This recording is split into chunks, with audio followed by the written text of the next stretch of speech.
So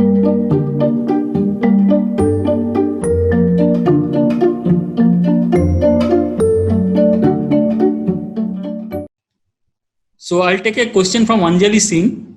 What is the role of defects in thermoelectric material? Okay. So Anjali, this is a very important question you asked, because today I didn't talk about these defects, but defect plays a big role in thermoelectrics, because in many ways these defects can scatter phonons. Okay. So it can decrease thermal conductivity, and defects plays actually major role in electronic structure. The defect can create defect bands. And this band can sometimes act as a resonance level, which scatters, which can create a huge scattering center of electron, and which can give rise to very high Seebeck coefficient. There are important paper. I remember, I think there is a paper in Science by Hereman group who showed thallium-11 in lead telluride created resonance level, that comes from a defect level. So the defect plays a very important role. Okay. So Ajay, shall I take one by one question? Yes. Okay. You take yeah, please. Or if they are coinciding, okay, then you take 2-3 questions at a time. Sure. And then let me know when I'll stop. Okay. Yeah, please. Okay. Thank you. Yeah. Okay. So. Okay. So there is a question from Shruti Khanna, who is asking, like, on what factor we have to choose dopants to prepare p-type and n-type material. Okay, this is again an important question. Okay, so basically you have to have p and n-type material for thermoelectrics, and then your question is basically how to choose dopant. Okay, so now I'll give an example. Basically, say lead telluride. If you wanted to dope p-type, what you do, right? So if you dope say sodium or potassium in the place of lead, so sodium is +1, lead is +2. So you have extra hole, right? So you can do alliovalent doping, cation doping to create a p-type dopant. So now if you wanted to dope n-type in lead telluride, you dope iodide in tellurium side, because tellurium is 2-, iodide is -1, so we have extra electrons. So we have to play with chemistry in order to tune the doping from p-type to n-type. Okay.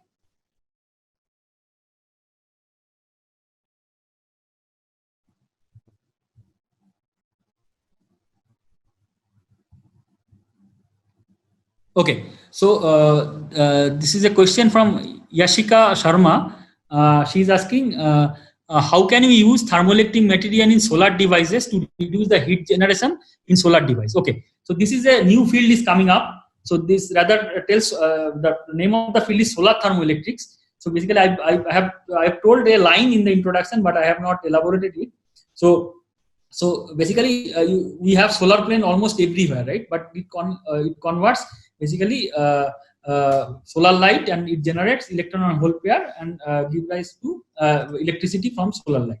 So now all the solar panel heats up. Okay. So now if we put the thermoelectric devices down the solar panel, so this heat part of the solar energy, that is basically the IR part, also can be converted at the same time to electricity, which will make increase the efficiency of the whole process. So that's why this solar thermoelectric field is important, and is coming up in good way. Okay. Okay. So this is a question, important question on synthesis. I would like to take this. So this is from Ashish. How we can do process in the thermoelectric material in the college laboratory? Does special technique to synthesize such material? Okay. So so today I have talked about metal chalcogenides. Actually, metal chalcogenide synthesis is not so trivial, but it can be done in college laboratory if you try to make nanoparticles or nano sheets or nano powder of this compound. You can do it by hydrothermal way. But if you have a furnace, because furnaces are not so costly, or oven, you can heat this elemental metal and chalcogen in a sealed tube, and sealed tube setup is also not very costly. So one can construct in the college laboratory to make bulk compound as well. Okay, so one has to put the reaction in sealed tube and seal it under high vacuum, around 10 to the power, high vacuum means 10 to the power -5 torr maximum, and then you can put this tube in the furnace above the melting point, and then you can get the ingot or or crystal depending on your synthesis. So you can do it in a decent way with this synthesis of these metal chalcogenides.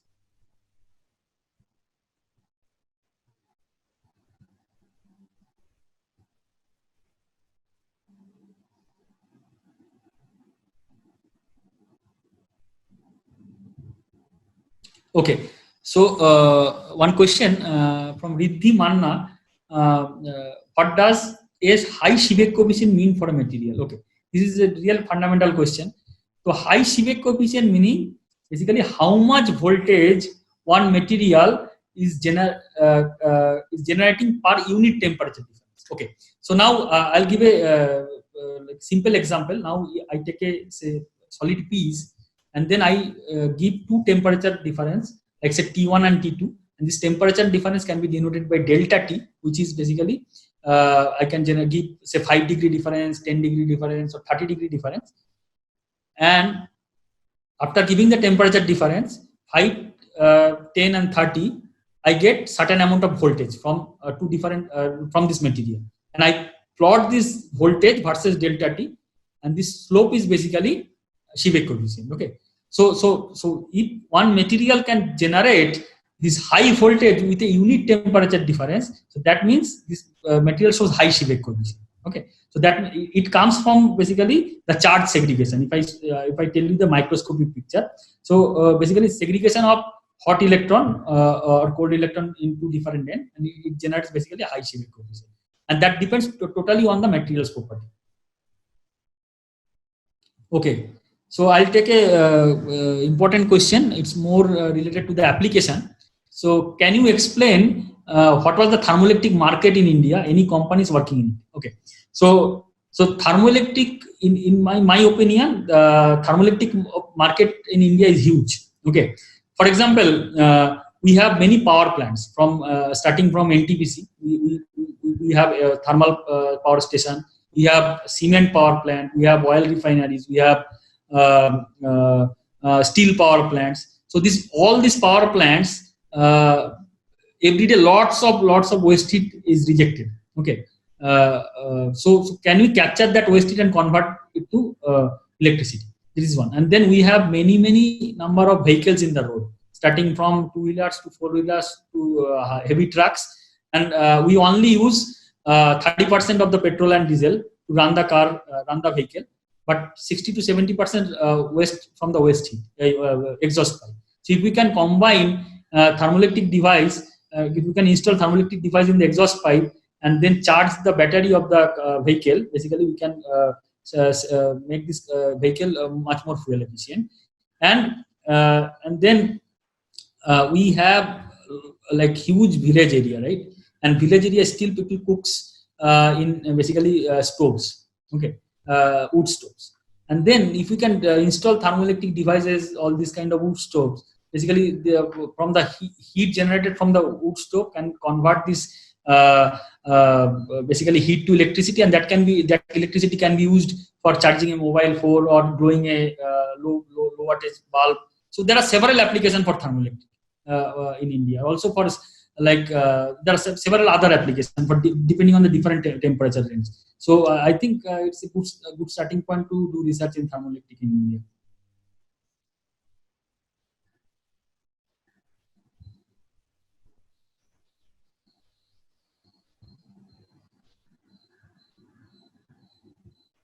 Okay, so this is a question from Shruti Khanna.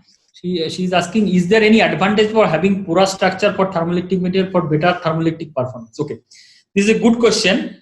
See, this porous structure can give rise to low thermal conductivity, but porous structure generally doesn't give good conductivity at all. Okay, so I'm meaning it shows some conductivity, but compared to the normal heavily doped semiconductor or metal, the conductivity are really low.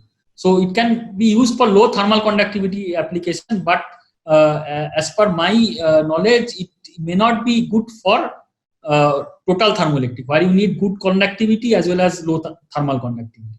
So the main drawback is low electrical conductivity of this compound. So I'm meaning electrical conductivity in the range of 1000 Siemens per centimeter inverse. that is too high for this porous material. Okay. So one question from Murali Krishna: why 2D nanostructures are more efficient than 0D for scattering phonons? Okay, this is a very good question. Because see, 2D nanostructures has intrinsic van der Waals gaps. Okay, so this van der Waals gap itself reduces the thermal conductivity, which is not present in 0D structure, and this the matrix nanoprecipitate interface has much more corrugation in 2D nanostructure, as well as it has van der Waals gap, which is the additional factor. They are much better in reduction in thermal conductivity compared to 0D nanostructures.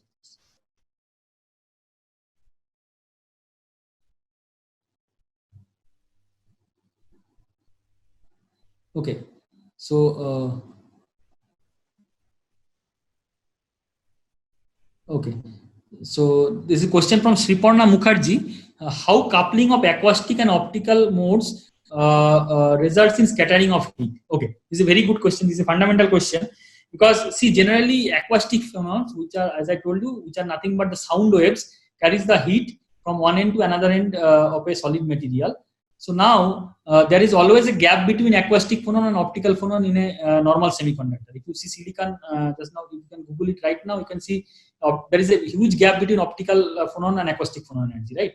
So how to scatter this acoustic phonon? Now, if we bring down the optical phonon close to the energy of this acoustic phonon, it will couple each other. So couple means it will hybridize. In more chemistry, what I can say, it will hybridize, and automatically acoustic phonon will get scattered, and this is called basically optical and acoustic coupling.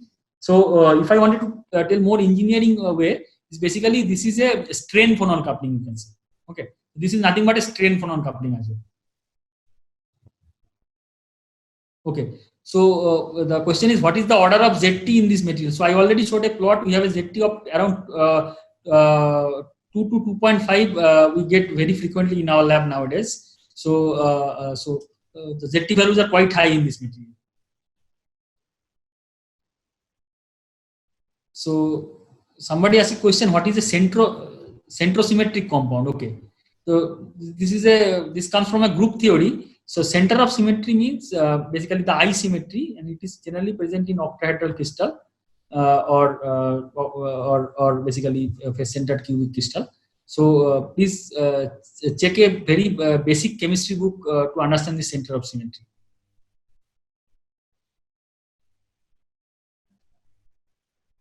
Okay. So has been any reports on the success with applying thermoelectrics in solar cell? So there are few reports came in this journal ACS Applied Energy Material, where I'm an editor. Like I have seen 1 or 2 paper on this solar thermoelectrics.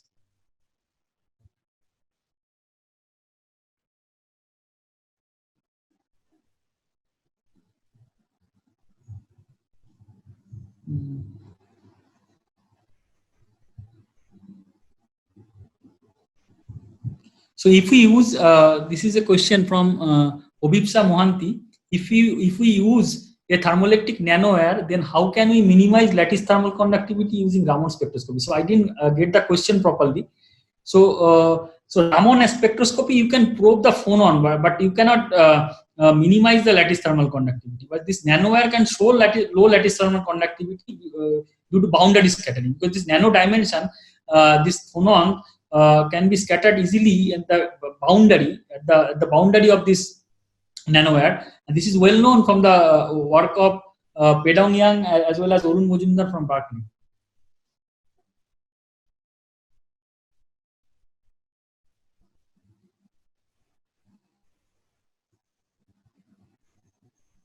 Okay, so this is a question from Shapna. Which type of substrates can we use to prepare thin films of metal chalcogenides for thermoelectric application? Okay, this is a very good question, because this thin film thermoelectrics sometimes created sensation in the field of thermoelectrics, but there are several controversial results have been created from thin film. So because choosing of wrong substrate, as well as participation of the measurement from the substrate, because the substrate can also give rise to low thermal conductivity. So we don't know actually is it coming from thin film or is it coming from substrate, as well as electrical transport can come from substrate from the thin film. So, but choosing of substrate is very important question. So generally people choose substrate which has a lattice match with the target compound for PLD or sputtering kind of.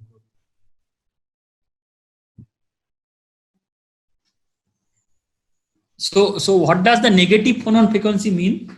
Question from Murali Krishna again. Refer ferroelectric slide on the SNT. So negative phonon frequency basically in tin telluride. So, see, tin telluride globally, at room temperature, it's having cubic structure, but we have calculated phonon of cubic tin telluride at 0 Kelvin by DFT. Okay. So, but the 0 Kelvin tin telluride structure is rhomboid.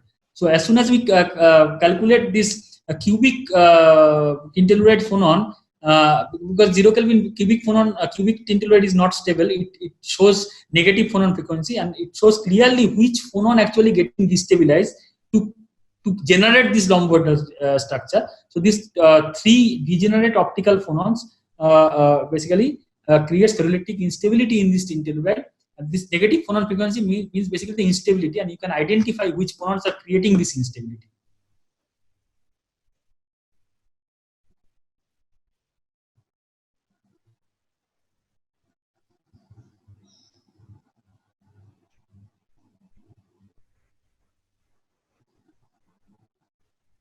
Okay, so this is a question from Monica Saxena.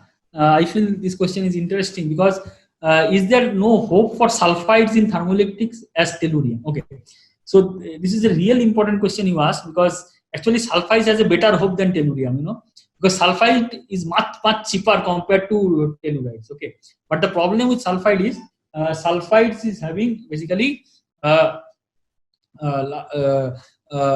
slightly larger band gap compared to telluride. So that's why the optimization of electronic property is slightly challenging. So that's why sulfides are having some drawback. At the time, sulfides are lighter, so that gives slightly more thermal conductivity compared to the telluride. But if one can make sulfide as good thermoelectric, it is next few years it will go to the market, because sulfides are much cheaper compared to the telluride. So actually we are also working in our lab sulfides, but we get a ZT generally 1.2 in sulfides, but we never got around 2 in sulfides. If we get a 2, of course, that is a really good news for thermoelectrics.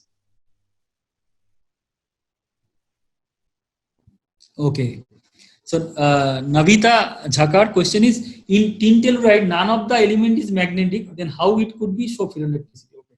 So ferroelectricity is nothing to do with magnetism, because this is totally different. We don't need magnetic element to show ferroelectricity, and this is the basic of ferroelectricity. And but I want to tell you, magnetic element doping in thermoelectric is another new way to do research. So we are also doing that. That has some different effect, but magnetism has nothing to do with ferroelectricity here.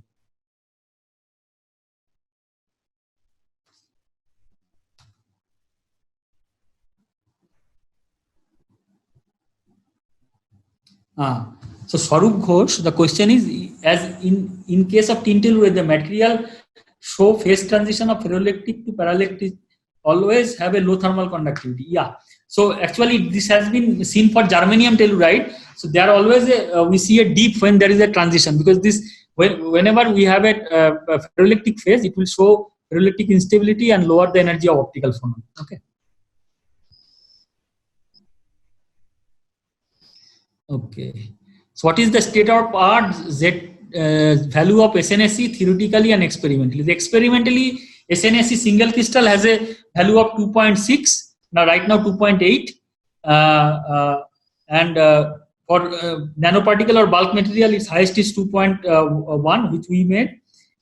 And then theoretically the value is 5 or 6, but experimental values are more reliable than theoretical values.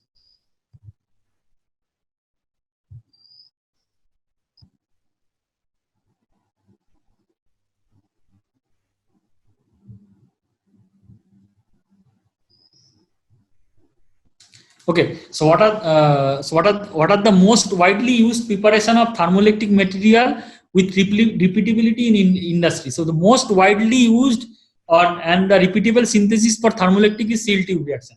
Okay, bulk material. I mean to say, like, if you can make a bulk material from melting process, that is mostly reliable, and it will have repeatable adjective also. So what are the companies working on tea waste heat recovery in India? So one I know, Tata Steel, and there are few, one startup in Bangalore and also one startup in Pune, Enrique. So that also I collaborate, but big company like Tata Steel is working on thermoelectrics.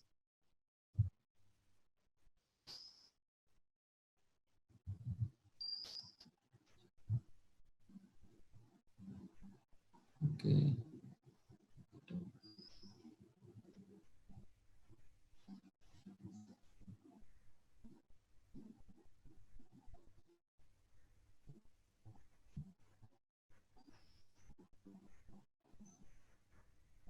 Okay. So there is a question from Pratap Bishnoy. So I am wondering if thermoelectric property is specific to crystal symmetry, and the other thing is, can heavy transition metal can replace PB, say iridium and platinum? Okay. So second part I will answer, because iridium and platinum of course can replace PB. One can try, but the cost of iridium and platinum is much more than lead. Okay. So that's why the thermoelectric community has not tried iridium and platinum. But of course it can be tried. Again, because iridium and platinum does not have lone pair which PB is having. So lone pair always creates a some good thing in thermoelectric. So that's why PB, bismuth, antimony, tin, germanium all are very good thermoelectric elements, which can made like metal tellurides. Okay. Okay. So I am wondering thermoelectric property specific to the crystal. Yeah, of course, the thermoelectric property is not specific, but it's more general. Like if you have a complex crystal structure with lots of atom in the unit cell, you have to have you can expect low thermal conductivity, because the unit cell size increases automatically. The phonon dies down in this material.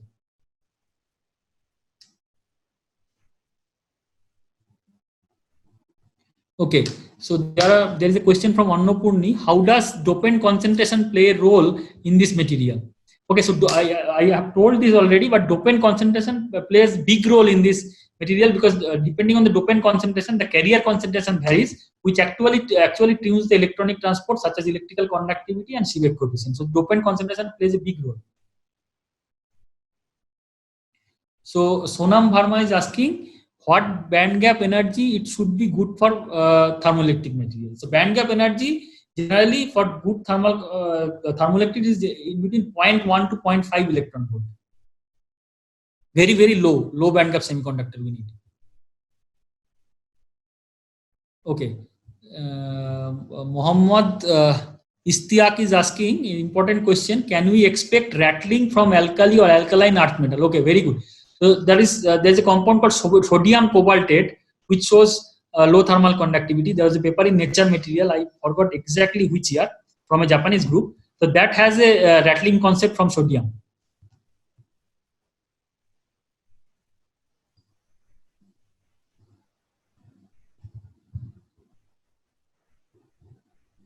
Okay, so